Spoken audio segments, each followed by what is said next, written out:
नमस्कार। आज 27 मे 2016 शुक्रवार।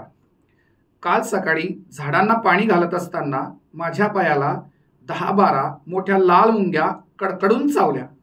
मी तर थैथै नाचतच सुटले। माझ्या पायाला ओली माती लागली होती, त्यामुळे मुंग्या काही दिसतच नव्हत्या। माझा आरडाओरडा ऐकून अंजू मावशी धावतच बागेत आली। आई सुद्धा वरच्या खिडकीतून काय झालं म्हणून पाहू लागली। अंजू मावशीने चटकन वाहत्या पाण्याचा पाईप उचलला आणि त्या पाईपने माझ्या पायांवर पाणी मारलं। पाय स्वच्छ झाले आणि त्या पाण्याने मुंग्याही वाहून गेल्या।